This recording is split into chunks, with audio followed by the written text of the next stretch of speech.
overplayed with them, I guess. Hello, my name is Dorothy Lucier. I'm 88 years old. I own a little doll that was given to me when I was 8 years old. I'm Deb Belair. I live in Topsom, Maine. My sister actually got the doll for Christmas when I think I was 3 and my sister was 5, and I took the doll over from her. Over the years, from playing with her so much, I guess I lost some of her clothes and she had no clothes.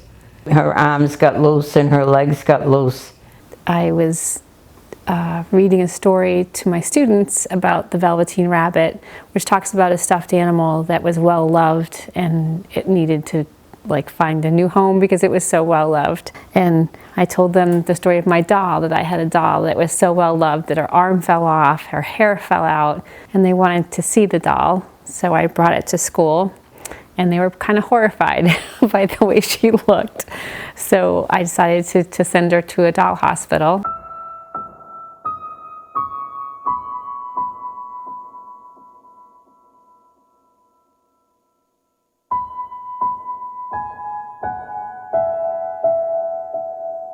My name is Janice McIntyre and I own Jenny Baby's Doll Hospital here in Hopkinton, Massachusetts.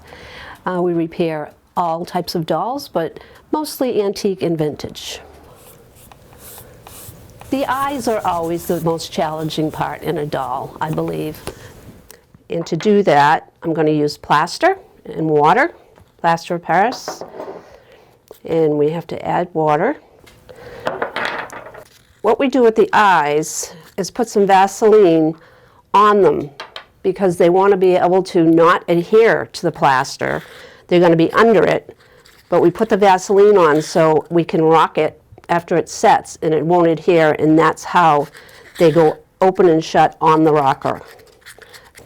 And now we're going to put the grease on the eyes so that they will not adhere.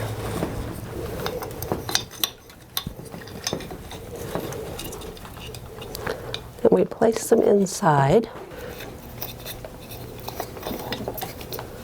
I got them in the eye sockets.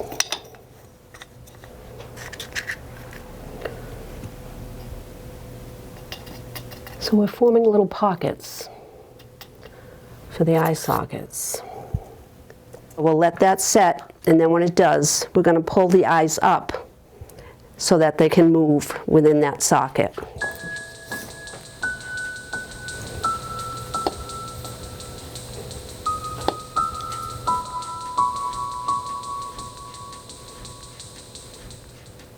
So with these dolls, there isn't an exact way of doing things always.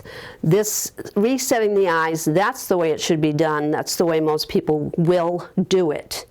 But once in a while you come across something like this leg here, and there's no exact way to fix it. You have to have a little bit of an engineering mind to figure things out. So what I've done is I've put a needle through the leather, which I don't usually like to do, but in this case, we make an exception. Then I'm going to wind it around that pin and take the needle off here, and we'll tie and knot again.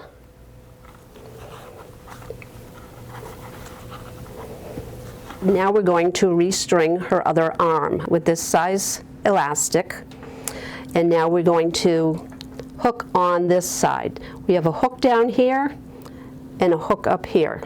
It attaches separately. Most dolls, the elastic would come right through all the way down to the bottom of the arm. This is a little different. So first we're going to attach the shoulder.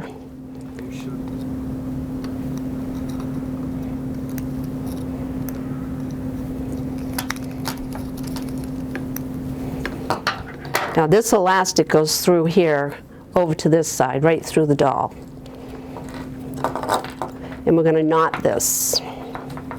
And we're going to tie this in a good knot to secure it.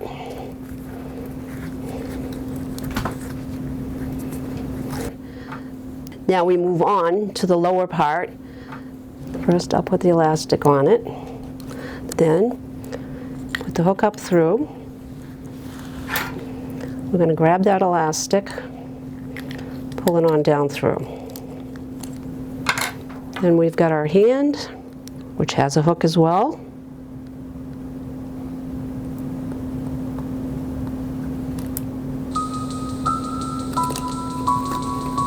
And then it's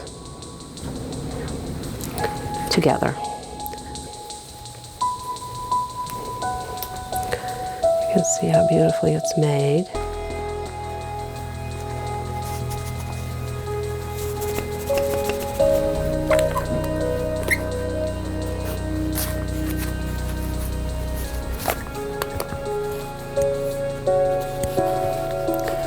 And there she is. But my name is Robert Lucier. I'm Dorothy's oldest son. Back in late last year, we were moving my mother to assisted living and cleaning out the house and the 60 years of things. And one of the items that we found was her Patsy doll. It really jumped out at us that we need to not only do we need to keep it, but we need to get it refurbished. So when I first showed the kids, they were like, ooh, like they just really thought she was gross. I have one student who's very, very special, and she said, you know, she looked beautiful either way. But then when I brought her back, the kids were like, couldn't believe that was the same doll, and they wanted to hold her, and they were very, very cute. And what I did then, without her knowing, was I found Janice on the internet, reached out, and about 6 weeks later, picked up Patsy, gave it to my mom at Christmas. And I cried when I opened the box, and she's got new outfits on, and she's as pretty as a picture, and I love her dearly.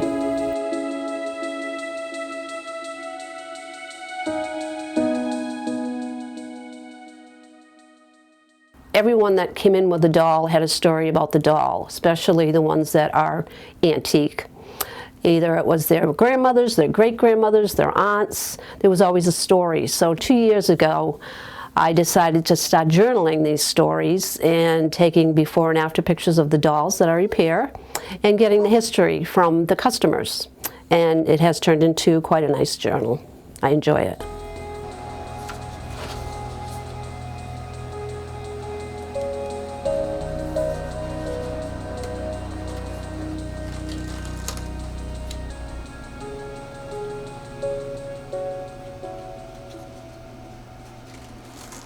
In those days, we didn't have that many toys, and it was one of my special toys that was given to me. She had a cradle, and I played with her a lot with my little friends, and they even brought their dolls, but mine was the nicest one of all. And I still love her to this day. I cherish having her. And thank you, Rose. Thank you. She's been to tea parties, she's played outside. I had a friend down the street that would come over and we would play house with the doll. And we had a little wooden picnic table outside in the sandbox, and she was always involved in all those games. Because she's so big, I had to have a real live baby carriage, not a doll carriage. None of my friends had a doll that looked like this. This was one of the very few dolls that I'd ever seen. It was pretty special to have her. I don't know where I'll put her as we move next week, but I'm sure she'll be out and sitting somewhere because I can't. I mean, it was amazing when she arrived back from the doll hospital how different she looked. And I sent a picture to my brother and sister, and they absolutely couldn't believe it. That was the same doll. Just that it's a business that a lot of people think, oh, this must be so glamorous, dressing dolls every day. And as you've seen today, there's a lot more to it.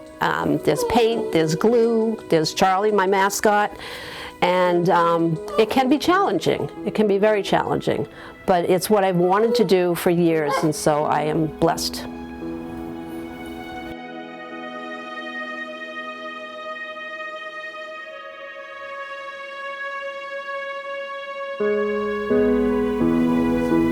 Bye-bye.